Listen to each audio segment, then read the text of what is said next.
Welcome back to Switch Off South Africa. I'm Nicky Nash, as always, in proud collaboration with Change Cars and all things motoring. And today I am in a car that you guys have requested to see on the channel for such a long time. I'm inside the new 2024 Range Rover. Let me start that again. I'm inside the new 2024 Jaecoo J7, and you know how you did this. I'm gonna tell you every single thing you need to know about this vehicle. And I did something interesting. I actually asked you guys what you'd like me to cover about this car. I'm gonna cover that as well. So you know how we do it this side. I'll speak about the extra look of the vehicle, intro look of the vehicle, and overall thoughts and cost of ownership, and whether you should get this car because it's actually a good product. So starting off with the extra look of the vehicle, man, I think, you know, let me be honest with you guys. When you guys kept saying, or when I kept seeing tweets and all that stuff, that it looks like a Range Rover, I personally didn't see it because I was looking more to the front of the vehicle. So when you guys kept saying it looks like a Range Rover, all that stuff, I honestly didn't see it because I'm seeing it from the front. My focus was the front until I actually got the car on test. And then I'm like, okay, you know what? You guys might have a point. So first thing, obviously, that I saw is the side mirrors. Side mirrors look like Land Rover Range Rover mirrors. That's one thing that I saw. When you move onto the side profile of the vehicle, focusing on the door handles, those pop-out door handles, literally Land Rover Range Rover, not even Land Rover, Range Rover. The Range Rover Velar that we had on test actually has those type of things. So I'm like, okay, maybe I see a bit of Range Rover. Then obviously when I had the car for a few more days, then I asked someone, I'm like, okay, you guys say it looks like a Range Rover, where? Show it to me. Hey, and then they showed me there at the back. There, you should be seeing it on the overplayed videos. That part, and I'm like, you know what? Yeah, there's a reason why I wear glasses, and I don't know why I'm not wearing them, but there's a reason why I wear glasses. Because wow, I had to actually take some time for me to see that it actually looks like a Range Rover. That part there at the back, this one, I'm like, you know what, it looks like a Range Rover. Is that a bad thing? No, because I like the look of Range Rover, and I think you guys do too. And I think it's a good thing for Jaecoo that you are putting it looks like a Range Rover. So I've seen a lot of tweets, a lot of comments, people saying it looks like a Range Rover. Well, it does. Does it drive like a Range Rover? No, we're not even gonna dispute that. But I'm gonna tell you what you need to know about this vehicle. So when you move on to the back of the car, honestly, I do like the look of the vehicle at the back. I like the look of the vehicle all around. There's no part of the vehicle that I don't like. It's such a good looking vehicle, and I haven't driven a car that attracts so much attention. And it's attracting so much attention for two things. One, because people are asking themselves, what is this vehicle, right? Two, it looks good. And three, are like, okay, now the Chinese are coming up with so many vehicles, so they're asking themselves, this vehicle, is it a car that I should consider buying? And honestly, after this review, if you don't consider buying this vehicle, then I don't know. So let's speak about the interior look of the vehicle, right? And I'm gonna speak about this big TV screen that's here. But when you get to speaking about the way I'm sitting, where the seats feel good. And that's another thing. These seats look like the Range Rover Velar seats that I had. So I'm gonna do this. Look at the seats that of the Jaecoo now. The Land Rover Velar now. Jaecoo, Velar. Jaecoo, Velar. So yeah, it looks like and honestly, because I like the seats, I'm not mad at it. It looks good. They feel good as well. They're supportive enough. They're heated and ventilated seats. They're electric seats for the driver, electric seats for the passenger. They have memory seats as well. So it has a memory setting. So for example, if I set it to my driving position and I adjust my mirrors as well, and someone else gets in the vehicle and changes everything, the mirrors, the seats and all that stuff, when I get into the vehicle, I just press driver memory and then it will take me back to my sitting position, and it will adjust my mirrors for me without me having to readjust the mirrors. So except for obviously the rear view mirror, but the side mirrors it will adjust for you. So I'm like, you know what, that's actually a good feature about the vehicle. So let's speak about more technological stuff. So you get a digital instrument cluster which shows you everything you need to know So I actually resetted it for the purpose of this review. So I'm going to tell you the fuel efficiency towards the end of the review. If I don't forget, if I do forget, I'll put it on the screen. So it tells you everything: your fuel efficiency, your speed, so if you're doing if you have adaptive cruise control on, it will tell you adaptive cruise control. It will show you the car in front of you, it will show you the cars on the side, it will show you so much. Now then you move on to this part. Now I think this is the most controversial part of things, where was it necessary? And I think it caters to certain people, because I've had certain people in this car that said they don't like how big the screen is. Some are like, you know what, I like it. So it's for certain people. So this is a 14.8-inch touchscreen infotainment system which supports Android Auto and Apple CarPlay wirelessly. And the size of this, I think on videos or anything, I don't think you guys can actually see it. You can see that it's big, but for you to, how can I put it, for you to actually see how big it is, you need to be in the vehicle, because this thing is huge. And when I say huge, I mean huge. And the Apple CarPlay is a nice thing as well. It's not minimized or anything. The Apple CarPlay is the whole screen, like it's literally that whole screen. And I think the Jaecoo J8, the one above this one, it has the same type of screen, and that screen rotates. So off a push of a button, that screen will rotate. And so it's either you want it vertical or horizontally. So I think that's a nice thing with regards to that. This J7 does not have that feature, so the screen does not rotate. So the screen is always like this. So it feels like, especially if you connect it with Apple CarPlay and I put it by the apps, it feels like I'm literally holding an iPad. Like it feels like, okay, I'm holding an iPad. And an iPad is not this big, I think. So yeah, there's that with regards to obviously the touchscreen infotainment system. Moving on to the lower end of the center console, you get this gear lever. It looks like the gear lever found in the GWM tank. What do I think about it? Not really a fan of that gear lever, so I'm not really a fan of this gear lever, but you know what, it is what it is. Then you get different drive modes. You get an Eco, Normal, and Sport. I'll speak about those drive modes in the driving impressions of the vehicle. And then you get 4 buttons, right? It's for your defrost, if you want to switch off the screen, the digital touch screen, if you want to switch it off. Then you get an AC button, so like aircon on, aircon off, that's it. Then you get a hazards button. Those are the only buttons that you get in this vehicle, right? Yeah, on the center console, those are only buttons you get. So what does that mean? This car does not have a volume button. So if you sit in passenger, you cannot adjust the volume. Like, forget about it, you can't adjust the volume. So only the driver can adjust the volume from the steering wheel, and that's my gripe about this vehicle, that everything is within the touchscreen infotainment system. Like certain things, just give me a volume knob. It doesn't bite the volume knob there, so that I can at least be. So even I, as a driver, sometimes I don't want to use the steering wheel. The passenger should at least be able to control the volume. So it's a thing that I wish these Chinese manufacturers did, because there's no Chinese car, I stand to be corrected, a Chinese car that I've driven that has an actual volume knob, now that I think of it. So do better Chinese manufacturers, yes, do better. Then overall the interior feels good. It's a good place to be. So you also get a heads-up display which shows you your speed, and then if you're using adaptive cruise control, it will show you your lane, it will show you up front the car that's in front of you, and it will also show you your range of how many kilometers you have left to empty. So I think that's a good feature. So those niceties, I think that's what makes this car so admirable, considering the price of the vehicle as well. Then moving on to the back seats of the vehicle, it's a very good place to be. Like, I enjoy sitting in these Chinese vehicles because they cater so much. Like the interior, there's one thing that the Chinese do so well, is that they want you to feel comfortable in their vehicles, and they do that.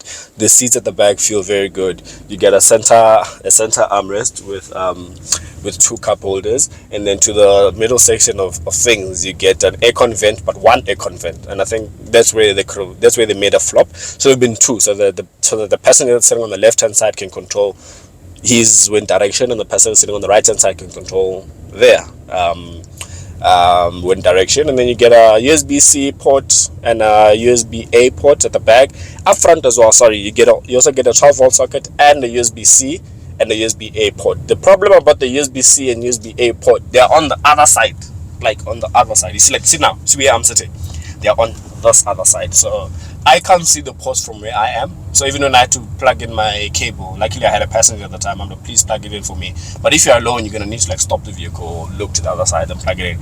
So I think that's just one thing that I don't like. Should have been in a more visible place. You get also going back to the front, you get a wireless charger up front. So you have two wireless chargers up front, one for you, one for your passenger. So that's a good feature. Let's go back to the back seats as well. They feel good. Like I think just being in the car at the back, and you also get this glass sliding panoramic sunroof, is good, and you can control it like this, right? Hello, Jaecoo. Go ahead. Open the sunroof. Okay. So all Chinese cars do this, by the way. I think the Cherys as well. So this Jaecoo is under Chery as well. So it's Chery or Moda, Jaecoo, all that stuff, right? So listen up. Hey, Jaecoo. Oh, I have to say hello. Sorry. Hello, Jaecoo. I'm here. Close the sunroof. Okay. I'm a China man. Actually, so these things, obviously, they go by the type of person you are. If you like these gimmicks, I call them gimmicks. If you like these things, then you'll definitely like the Jaecoo. I personally, I'll just use my finger to open the sunroof and do all those things. So I'm not really can I put it, amazed or wowed by these things. But I think it's good that certain vehicles have these things, because certain people like certain things, and I think certain people will like that. When you move on to the boot capacity at the back, I think it's decent enough, man. For the size of the vehicle, it's decent enough. It'll get the job done. I don't think you'd want a bit more in terms of luggage room, but I think it's decent enough. It gets the job done. A nice thing that I really like about this vehicle, so this car sitting on 19-inch alloy wheels. You get a full-size spare. You don't get a space saver. You don't get a space saver spare wheel. You get a full-size spare. Like, that's it. It's not every day where you get a full-size spare. So that's something that I'm like, you know what, Jaecoo, you did very well. So let's move on to the drive of the vehicle. And as I'm accelerating, what you guys think? So this car is powered by a 1.6 liter turbo petrol 4-cylinder, which produces 145 kilowatts and 290 newton meters of torque. So this is exactly the same thing that's found in the Chery Tiggo 7 Pro Max, and I'm gonna speak about that car in terms of pricing and all that stuff. So when you're driving, once the car gets going, the drive is perfect. Road imperfections is okay. Addressing things like when you're off-roading, I haven't done much off-roading, but I did do a little bit of light gravel. For me, the car was okay. It got the job done. That's with regards to that. But overall feel and drive of the vehicle is powered by is mated to a 7-speed DCT gearbox, which is a dual clutch transmission. Gets the job done. Changes quick enough for you as the driver. The other thing is that it has a lot of turbo lag as well. So obviously when you put your foot down, you don't get that instant power, right? Like right now I'm doing 10 kilometers, foot down, lag, then it goes. But once it picks up, it's decent power. Nothing that's gonna wow you. If you are used to vehicles that have slightly a bit more power, like if you're jumping out of a Chery Tiggo 8, for example, and into this, you can kind of feel the not lack of power, the fact that this has less power. But honestly, for what the vehicle is, for me, it's more than enough power. I do not think if you're greedy enough, yeah, you'd want more power. But for me, honestly, I think the power is okay, is decent enough. So now focusing on a bit of some of the questions that you guys asked, right? So there's obviously the main question was, is the Jaecoo J8 coming? I honestly don't know. Hopefully it is coming. The other question that I got, would it be an insult to compare this vehicle to the likes of your BMW, your Lexus and stuff? I wouldn't say an insult, but this is not where Jaecoo is looking at prioritizing themselves in terms of competition. Like when they made this car, they didn't say this car is going to compete with an X3 or anything like that. They're not looking at those type of vehicles. They're looking at more of the vehicles that are in and around those price segment, and I'll speak about those when I'm speaking about the cost of ownership, right? And then there's a question, would you rate this car to be a contender for the car of the year? Yes, because it's such a good vehicle, and the price point as well makes it such a good offering. So yes, I think for the 2024 car of the year, this car should be there. I think the judges will obviously, if they do judge according to what I would honestly want, then this car does deserve to be there. So I was also asked question of the Sony sound system. It's okay, nothing wow. Sometimes I feel like they're just using the name brand and then taking the cheapest sound system out of that Sony has and putting into the vehicle. It's not something that's gonna wow you. It doesn't bang your ears out of anything. Like sometimes in certain songs that I play, I can put it on full blast and I can still talk to the passenger and the passenger will hear me. So the sound system is not something of wow, like it really bangs. Question, and actually get this question so much: do I think this car is reliable? Honestly, I can't speak on reliability of a vehicle because, and let me make this clear, because I get these cars for a week, right? And I get new cars. I'm not getting a car that's been around for 5 years or anything like that. This car, literally, you guys seeing it on the overplay videos, it does not have a number. It does not have a number plate. Like it's new. It only has like 5,000 Ks. So I cannot tell you if a car is reliable, especially a new car. The only thing that I can advise you to do is to read up about this vehicle from international reviewers or international platforms, like what owners of the vehicle think about the vehicle. So even if you're looking at like a Haval or anything else like that, look up what previous Haval owners are saying about the car. Don't ask me because I don't have the experience whether to tell you that this car is not reliable or it is reliable, because unfortunately don't keep the car for that long. The drive quality, perfect. I don't have a fault in terms of drive quality. Like it's a good car. It drives quite good. So the last question is the tire noise. How is the tire noise? Honestly, man, it's okay. Obviously, the car doesn't have too much sound insulation. So there is, when you're doing on highway roads, you can hear the tire noise. You can hear particles from outside because it's not well. It's not. Not going to say well insulated. It's not insulated as many other vehicles. But I don't think you'll have a problem with this vehicle.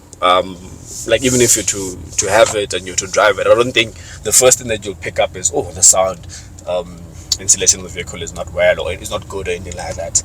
Pricing of the vehicle, so you can get into the Jaecoo J7 for 549,000 rand. That's the entry level, and then you get a well-spec Glacier model, and I think that's the one you should go for. That one is priced at 599, so basically 600,000 rand. The one I'm in is the all-wheel drive, top of the range, is priced at 679,000 rand. It is a lot of, no, I'm lying, it's not a lot of money. It's a lot of money moving from Glacier to that 80,000 rand difference, and honestly I don't think it's worth that. From moving from Glacier to this one, obviously the all-wheel drive system is a difference, but is it worth the 80,000 rand? Personally, no. I'd say opt for the Glacier model. And when I speak about that, it's cars, and I'm gonna literally keep it in the family, right? Because you guys know what this car competes with. It competes with the Mazda CX-5, Volkswagen Tiguan, Ford Chery, Kia Sportage, Hyundai Tucson, those cars. Obviously I'm missing a few because Nissan Qashqai. I'm missing a few because there is so many SUVs, but it competes with those cars, right? So when I say I'm gonna keep the Haval 86 as well. So you see, there's too many cars. When I say I'm keeping it in the family, I mean I'm gonna literally compare it to cars within the family. So there's a Chery Tiggo 7 Pro Max that we tested. That car, top of the range of that car, is 609,000 rand, cheaper than the car that I'm in. So that's something you need to, but it's essentially the same thing. So that's something that you need to consider if you're looking to buy a Jaecoo. Rather get the Glacier model, which is 10,000 rand cheaper than that Chery. But if you're opting for the one I'm in, you're playing around Chery Tiggo 8 Pro Max price, because you can get a Chery Tiggo 8 Pro Max for this amount of money. Not the one that I had on test. The one that I had on test is a biggie expensive. It's 731,000 rand, if I remember correctly off the top of my head. So I think that's something that you need to consider when you're looking at buying the Jaecoo, is that within its own family there's other vehicles, and there's a question, which one would I buy? Honestly, I really love this Jaecoo. It's just that everything is touchscreen. If I had to choose, I would definitely get the Jaecoo over the Chery Tiggo 7. I would definitely get the Jaecoo. What else?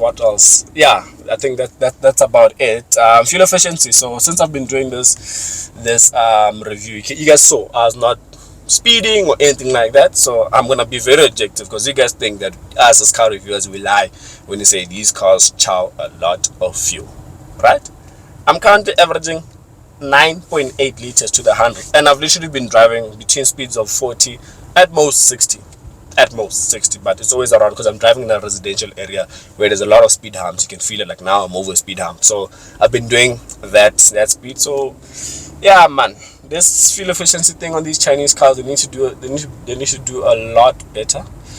Let's speak about the price of the one. I mean, if you finance it, right? So if you finance this vehicle over a period of 5 years, which is 60 months, you're looking at paying 15,200 rand. And as I say that, it's a lot of money for the car you're getting. No, you are getting such a great car for the money. And I think that's where I should end the review, because I've set up multiple of this vehicle. If there's things that I didn't cover, please forgive me. You can see the video for yourself. It's a bit long, so I tried my best to cover as much as I could about this vehicle, because you guys really do want to know about this vehicle. But yeah, from City, South Africa, I'm Nicky Nash, as always, in proud collaboration to change cars and all things motoring.